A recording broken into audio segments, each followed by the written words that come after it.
Hey there, budgeteers. Are you ready to unlock the power of each payday and take control of your finances like a boss?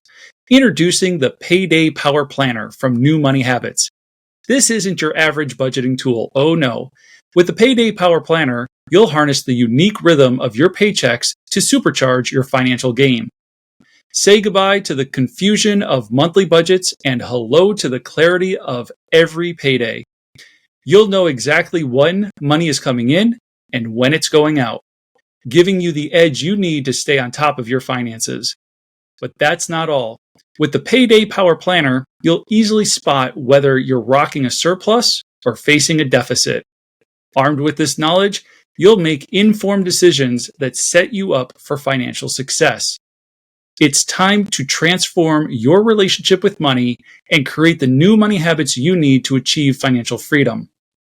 Get your hands on the Payday Power Planner from New Money Habits today and start making every dollar count. Don't let financial stress hold you back. Create a better plan for your money and seize the power of your pay period and thrive with the Payday Power Planner. Visit newmoneyhabits.com now to grab your free copy and unleash your financial potential. On this episode of the New Money Habits podcast, we are going to determine how much you should be budgeting each pay period for food, look at another Gen Z money trend that's truly a throwback to the generations before them, and ask ourselves, what does it mean to serve money? What's up, budgeteers, and welcome to the New Money Habits podcast. I'm your host and one of the co-founders of New Money Habits, Coach Nino Villa. And today on the New Money Habits podcast, we are going to determine how much money you need each payday to put food on the table, look at Gen Z's money trend called cash stuffing, and talk about what it means to serve money. If you have any questions, be sure to hit us up on social at New Money Habits and follow us on Spotify, Apple Podcasts, or wherever you like to listen to podcasts. If you want to help out the show, consider leaving a 5-star rating and review. We cannot thank you enough for leaving those 5-star ratings and reviews. They truly help us to spread this message of hope to people looking for a better plan for their money. Now let's get into today's episode. I want to start off today's episode by talking about budgeting for food. Here at New Money Habits, one of our core principles is that putting food on the table, as we like to call it, is a top priority. Now, if you're anything like I was, you're not making it a priority. In fact, if you're like I was, you get your paycheck, you pay all of your obvious bills, your rent, your mortgage, your car payment, car insurance, utility bills, phone bill, and so on. And then you log into the bank account to see, do I have enough money left over to buy food? Now, here's the problem when you manage your money that way. Your basic needs are not being met. And so while you may be buying enough food to meet your basic need, other basic needs are going unmet, like your mental health, your sanity, and your stress. Let me explain.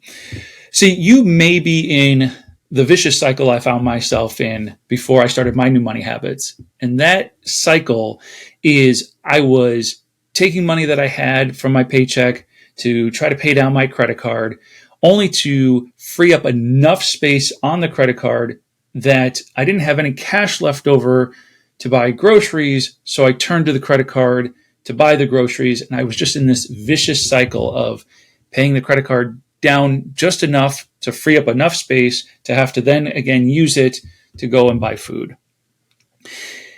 And so this really took a toll on just my mental health and sense of making progress toward paying off debt, getting real control of my finances. They felt like they were out of control.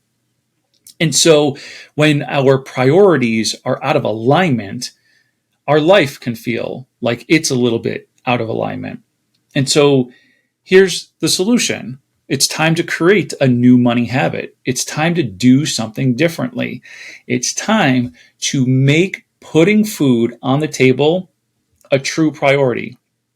And so what we do is we make putting food on the table a top priority in our Payday Power Planner.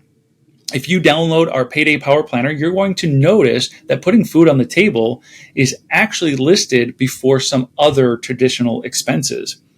And that's because we want you to actually take a moment to think about how much money do I need to ensure that I'm meeting this basic need for food. Now, we have a couple of guidelines that we've come up with that we share with clients, and I'll share those with you here in just a moment. But I want to let you know we also offer a calculator on our website. If you go to newmoneyhabits.com, click on tools, you'll notice that we have a food calculator. And so it'll help you to actually calculate the amount of money that you should be budgeting each pay period and for the month to ensure that you can put food on the table. So what are the guidelines, you ask? That's a good question. We teach, and this has to be adjusted recently for inflation, but we teach that on average, you want to spend about $200 to $250 per person per month on food. And so what does that look like? Let's actually calculate it out. Me, my wife, and our 2 children, we're a family of 4.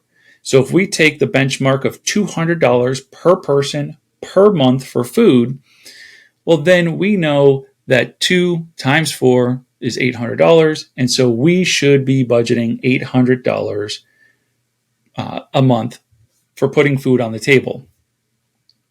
Now, since we're paid bi-weekly, we would take that number and actually adjust it for our pay periods.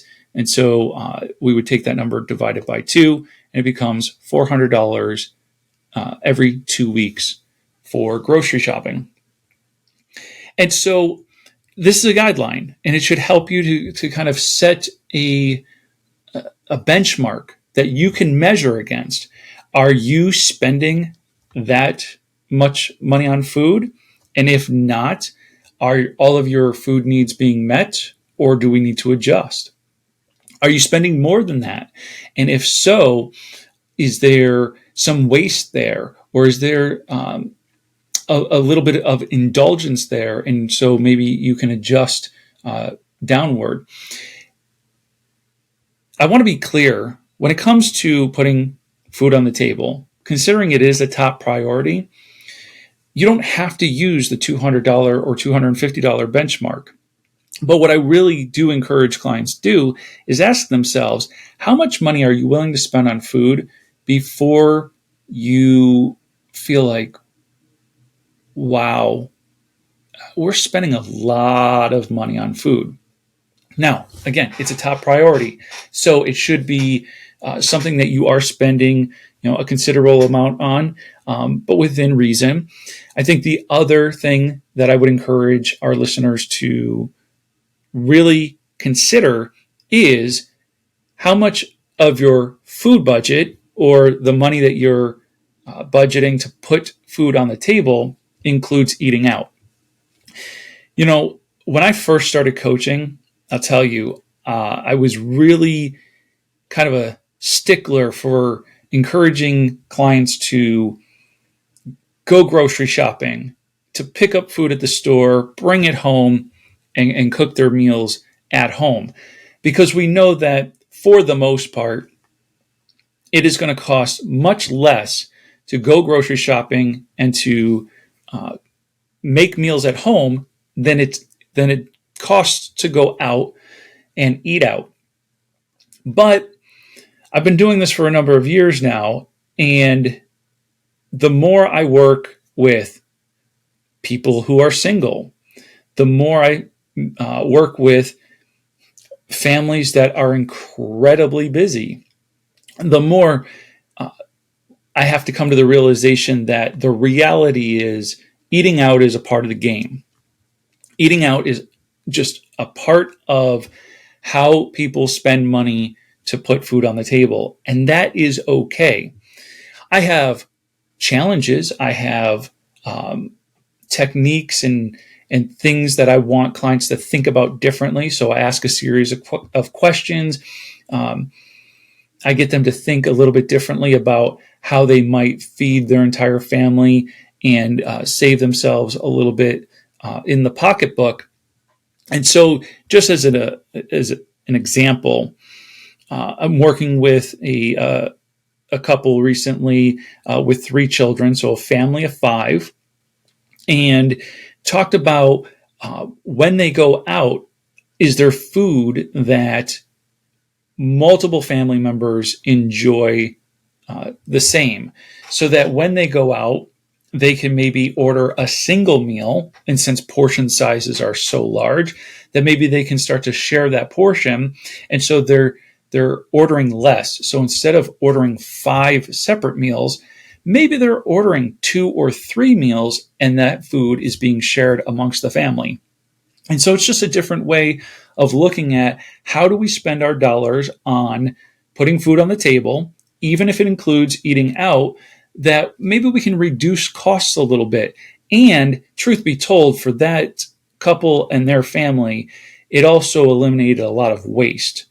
They were the first to admit that a lot of food was going uneaten when they were buying 5 meals. And so now some people will use uneaten food for leftovers the next day, and they can kind of make food last that way as well. And then, again, there's nothing wrong with that. But there's just some different ways to be thinking about putting food on the table and how many dollars do I allocate towards that. So as I said before, we offer a food calculator. You can find that on our website under the tools section. And there's a guideline here. There's just a benchmark, if you will, kind of an average. So the average American household spends about $250 per person per month on food. So again, a family of 4, that could be $1,000, right? So that's your benchmark. If you're a family of 4, ask yourself, are we spending $1,000 a month on food? And if you're coming in, significantly below that, ask yourself, are your needs truly being met?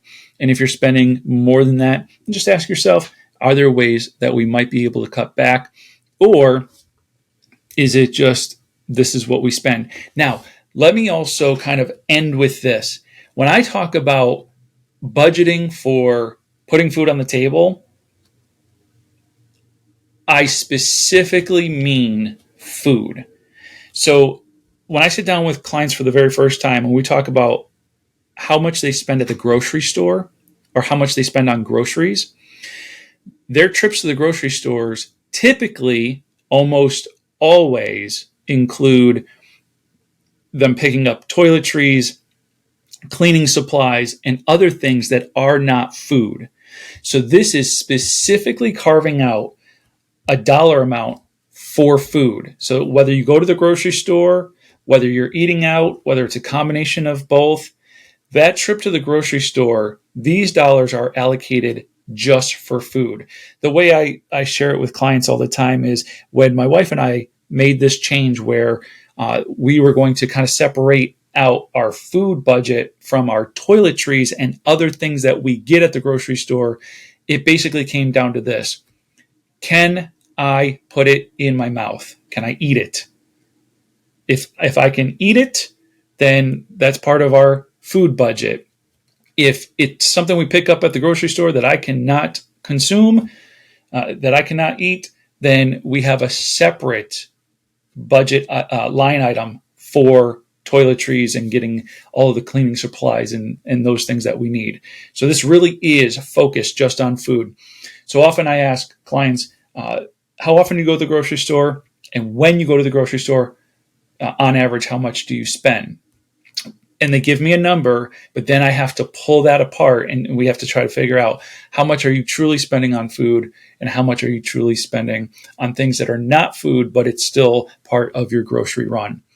So again, visit the website for the food calculator and check out that tool to help you determine how much you should be budgeting each month and each pay period for putting food on the table.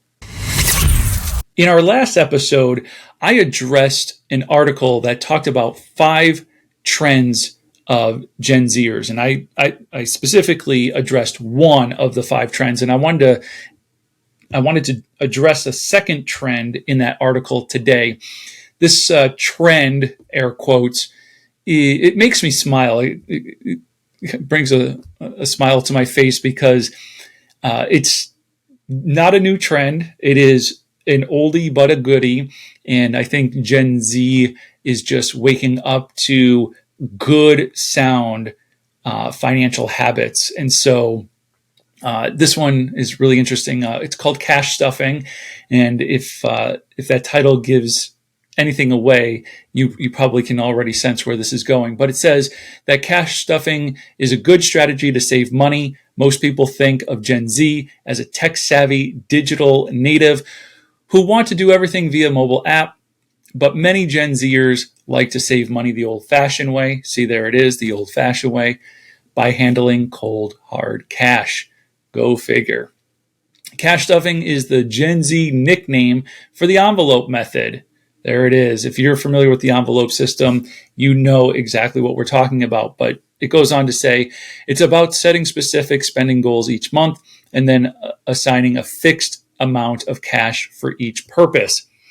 And so the article kind of goes on and talks a little bit about categories that they think are good for envelopes. I'll tell you that at New Money Habits, we've been doing the envelope system since the beginning. And so there are very specific categories that we encourage our clients to use cash in.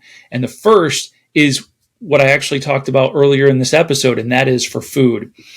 You will absolutely spend differently when you are handling cash at the grocery store or at a restaurant than you do when you're using your debit or credit card. And so I encourage every new client that I sit down with that we can implement the cash envelope system here in this particular category and putting food on the table. But they can't cheat. You can't cheat. You can't go to the grocery store with a debit or credit card with you, backing you up in case you overspend. You actually have to go to the grocery store just with cash, and it's going to force you. It's going to force you to behave differently. You will shop differently. You will buy differently, and you will plan differently. You will go to the grocery store with a plan. While you're there, you will not be as impulsive as you may otherwise be. And you may choose to go generic in certain areas versus with brand names. So 100%, the putting food on the table category is a try and true, tested and approved way of implementing the cash envelope system. Another category that we use cash for is toiletries and cleaning supplies. So as I mentioned earlier, when you're going to the grocery store, you're going to buy food, but you're also going to be buying a bunch of other things that you cannot consume as food. You know, your shampoo, your conditioner, your dish soap, your paper towels, and so on and so on. So that is another area where you could have a cash envelope. And I will tell you, I got no shame in my game. When my wife and I adopted this method and implemented it, we also had a newborn. So we had food, toiletries, and baby supplies, 3 separate categories, all funded with cash. All 3 of those cash envelopes went with us every time we went to the grocery store. And when we filled up the cart, we kind of segmented them. Like, here's all of our food items. Here are all of our toiletries. Here are all of our baby supplies.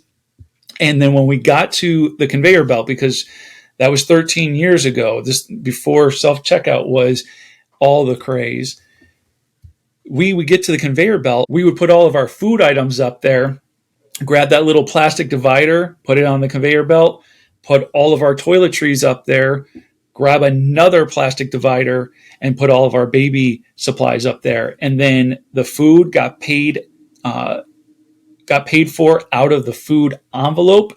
The toiletries got paid for out of the toiletries envelope, and the baby supplies got paid for out of the baby envelope. It really took our money management skills to a whole nother level. We were being incredibly intentional. We were being so thoughtful and disciplined in what we budgeted, how we went about shopping for it, and how we spent money on it.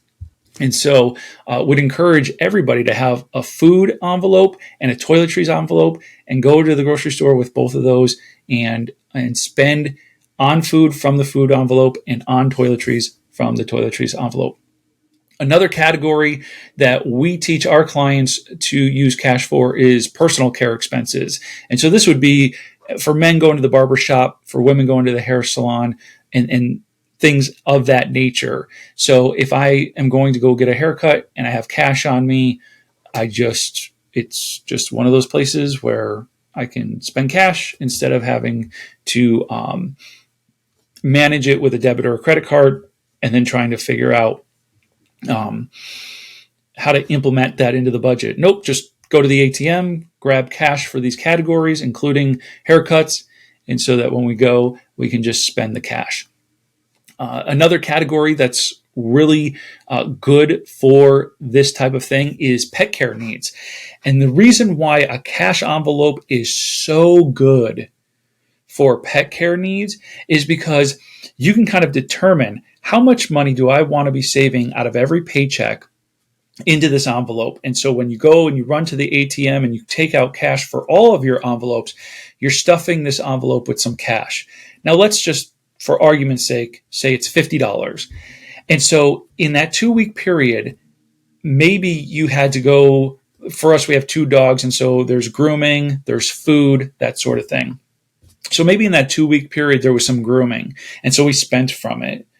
But maybe we didn't spend all of it. Maybe there's $10 left in that envelope. Well, the next pay period, we're still going to grab another $50 and we're going to stuff $50 in with that $10, and now we have $60. And so what happens is this envelope has an opportunity to grow and grow over time, so that when you want to splurge or you want to do something different, or maybe you're going out of town and you need to board the pets while you're away, or whatever the case may be, allowing that envelope to have some ebb and flow to it while you're using it allows it to kind of save up any unused portion of it over time that you can then use for something else pet specific, but maybe it's time for the vet appointment. And so maybe it's $65 just to get seen by the vet. And so instead of having to figure out where in the budget is that going to come from, this envelope that you've been putting money into every payday, but maybe haven't spent all of it in between each payday, has grown up in a little bit of a balance, and it has the money just sitting there waiting for you to have to make that annual vet visit or whatever the case may be. And so a great category to use with cash. And then the last category that I want to share today is your spending cash, your pocket money. Look, every time I sit down with a new client, I have to remind them it is your hard-earned money and you should enjoy some of it guilt-free. Now, within reason, right? So let's say you're paid every 2 weeks. Well, over a 14-day period, how much money would you like to have in your pocket, cash, so that you can spend it on a trip through the drive-through, whether that's for your morning cup of coffee or for dinner on the way home.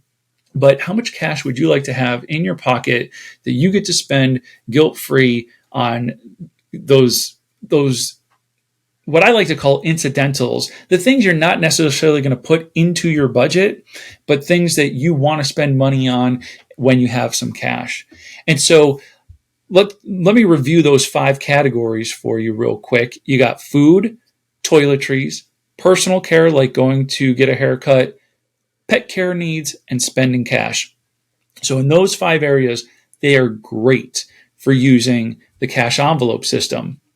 Now, as I mentioned before, when you're using cash, first of all, the use of cash itself, you cannot overspend.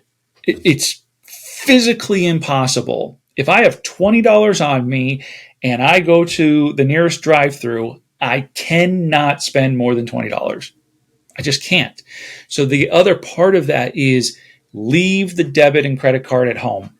When you are using cash at the grocery store as spending cash to go and take care of pet care needs or to go get yourself groomed, leave the debit and credit card at home. If you take it with you, you know that you have a safety net. And I'd rather help you develop these new money habits by getting rid of the safety net. Leave the safety net at home, go to the grocery store, and be courageous. Fill up that cart. Maybe keep a running tally in your head or on your phone's calculator. Like, how much have I spent so far? I have $100 on me. I can't go over that. Do some calculations along the way and kind of track how much money have I spent so far. And don't be afraid to put something back. As I mentioned before, when we used to go to the grocery store and we had 3 different categories, as we put things in the cart, there was the food, there were the toiletries, there were the baby supplies. And I'm just as impulsive as the next person, especially if I go to the grocery store hungry. And so I'm going to grab things that are not on the list and I'm going to put them in the cart. But I actually would put them off to the side so that if we overspent on food, I knew exactly what was going back first. And so then, I would just have to say, no, I'm not going to be getting that today. I need to just put that back. And so that didn't happen too often because we implemented the idea of let's just calculate along the way how much we're about to spend so that we didn't have to do that. But there's no shame in my game. So I was perfectly okay with putting things back. And the great thing about a budget, especially one that is based on paydays rather than the month, is that you can always adjust the amount of cash you have in your envelopes to suit your needs. So let's say you start this idea of I'm going to budget $200 per person per month on food, and I'm a family of 4. And so that's $800 for the month. It's $400 every 2 weeks. So you take $400 out the first time, you put it in an envelope, you shop for the next 14 days using that $400. And if for some reason it wasn't enough, we adjust next time. If it was far too much, I would actually encourage you, do not adjust downward, to actually keep at that $400 every 2 weeks for about 6 weeks. After 6 weeks, if you notice that you are consistently coming in underneath, great, change it. But give yourself some time to see what the ebbs and flows in your grocery shopping look like. But the great thing is, it's only for 14 days. You can do anything for the next 14 days.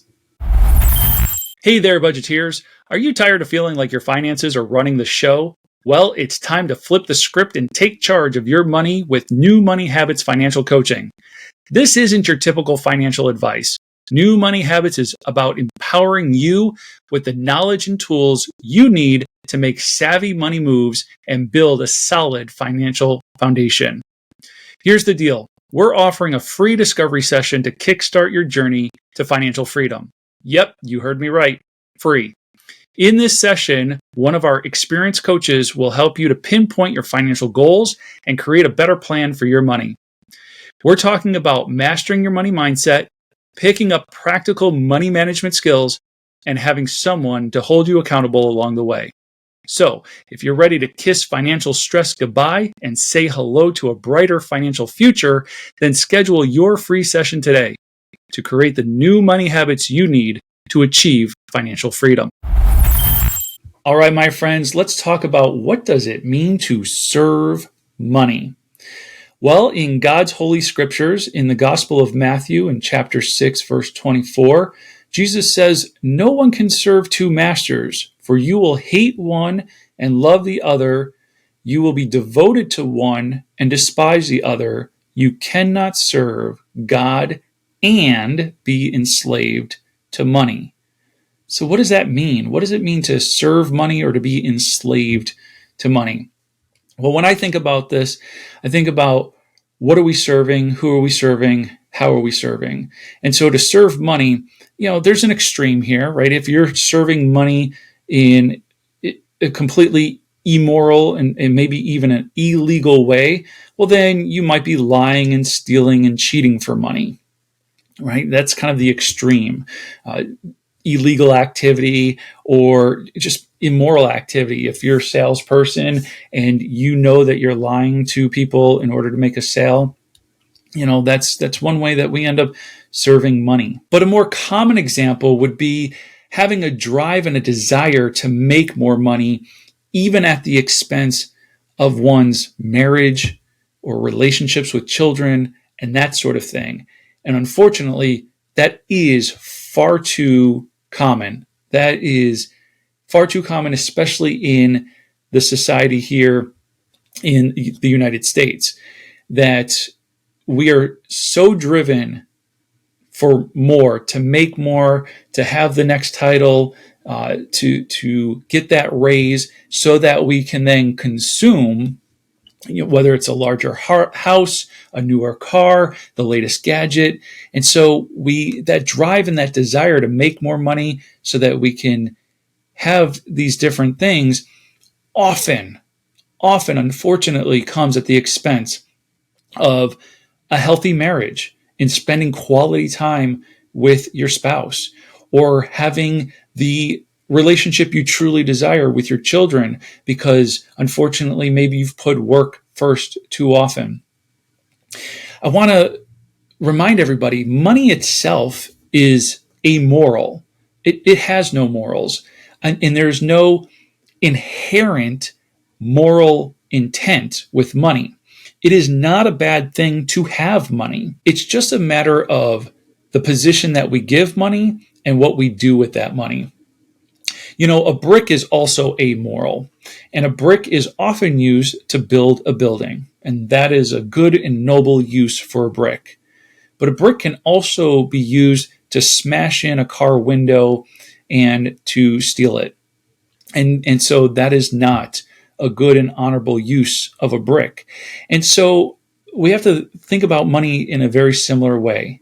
Again, money itself is amoral. And so what is that money being used for? Are we using money to accumulate as much stuff as we possibly can? Or are we using money to meet our needs and to maybe even help meet the needs of others? And so my earnest prayer is that if you're listening to this right now, that you understand that money is neither good nor bad, but that how we use money is the thing that we ought to be concerning ourselves with, and really checking our drive and our desire to make more money. What is the true motivation? Why is it that we want that? And what am I giving up in order to drive towards making more money? And so I want to share that it's found in 1 Timothy chapter 6, verse 10. That's where it says, "For the love of money is the root of all kinds of evil." So again, it's not that money itself is evil. It's not that making money is evil. But when we love money, that becomes the root of all kinds of evil. Circling back to what I shared a moment ago, on the extreme side, a love for money could look like illegal activity. It could also look like immoral activity. And that, again, is the extreme. But the love of money could lead somebody to lie, steal, cheat, and do all sorts of things that they wouldn't otherwise think of doing. But unfortunately, the more common experience is that our drive and our desire and our love for money, it really takes from other things that are more important, like those relationships in our lives, whether that is our marriage, our children, our siblings, whatever those relationships are to you that are important. they usually suffer when we try to serve money. Now, again, the scripture says that no one can serve two masters, for you will hate one and you will love the other. You will be devoted to one and despise the other. You cannot serve God and be enslaved to money. And so this is one of my favorite verses, because when I can help a client to not serve money, to manage their money well enough that their stress and anxiety is reduced, it really frees them up for something bigger, something that God might have purposed for them in their lives. And so when I can help them to break the chains of serving money, because they're not driving and desiring to make more, but they're managing what they have really, really well, then amen and praise the Lord. That does it for this episode of the New Money Habits Podcast. Remember, if you have any questions, make sure to hit us up on social at New Money Habits and follow us on Spotify, Apple Podcasts, or wherever you listen to podcasts. Please consider leaving a 5-star rating and review to help us spread this message of hope to people looking for a better plan for their money.